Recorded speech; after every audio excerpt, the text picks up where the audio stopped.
This is TomoNews for Thursday, March 15th.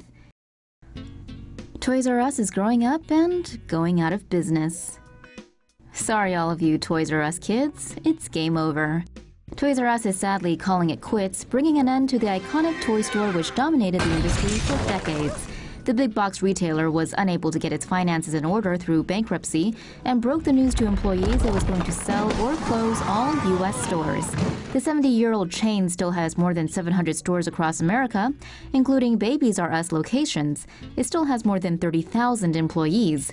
Saddled with debt from a 2005 buyout, a triple combo from Walmart, Target, and Amazon, on top of garbage holiday sales, it was just too much in the end.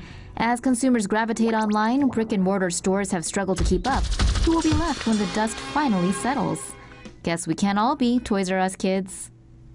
China can't even take an eye roll. A female reporter broke the Chinese internet when she rolled her eyes during China's annual parliament session Tuesday morning.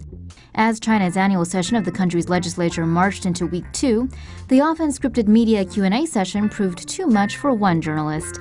When listening to a fellow reporter speak to a Chinese official, Yicai financial news reporter Liang Xiangyi was so unimpressed by the long-winded question that took some 40 seconds to ask. And here we go. Let's see it again. After her reaction was captured by China's CCTV, the moment quickly spread across Chinese social media like wildfire. GIFs and videos inspired by Liang's epic eye roll flooded Chinese social media, but unfortunately they were all later deleted by China's censors.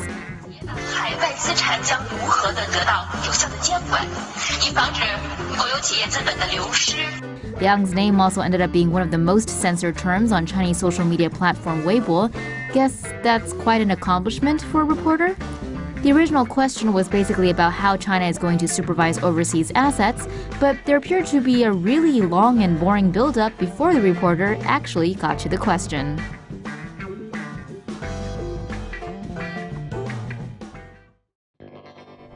The Playmates want in on the crypto. Playboy is jumping on the cryptocurrency bandwagon and will soon be accepting virtual currency in exchange for their services. The company is creating a digital wallet that supports the Vice Industry token and other crypto payments for people eager to plop down a premium on adult content. Customers can stop worrying about credit card statements revealing their illicit online activities, since anonymity is the name of the crypto game. The Vice token even takes it a step further with a rewards program. Users get paid to access content, while advertisers find out exactly how to hit their audience's sweet spot. Win-win! Playboy's digital wallet is set to be available before the end of the year and might even be integrated into their gaming, AR, and VR initiatives. Cryptocurrency and adult entertainment may seem like a match made in heaven, but the industry hasn't been all that into it. But with Playboy breaking the ice, that might change soon enough. How will tickets work at the 2018 World Cup? Fans attending the 2018 World Cup in Russia will need something else in addition to standard match tickets. To enter stadiums during the 2018 World Cup in Russia, fans will need to present a fan ID in addition to their normal ticket. Reportedly, these are designed to nullify touting and for security purposes. Fan IDs can only be acquired after buying official tickets from FIFA, then by applying for the document at a separate website or at a distribution center in Russia. Successful applicants are notified by email or text, and the ID is sent by mail or collected from a center. The document allows visa-free entry to Russia for 10 days prior to the document holder's first match and 10 days after their last match. Fan ID and ticket holders will also be able to travel between cities for free using trains and other public transport. And reportedly, hundreds of thousands of tickets have already been sold. Doctors find big air pocket in man's brain. Doctors treating an elderly man who was having trouble with balance were surprised to find a 3.5-inch air pocket in the patient's brain.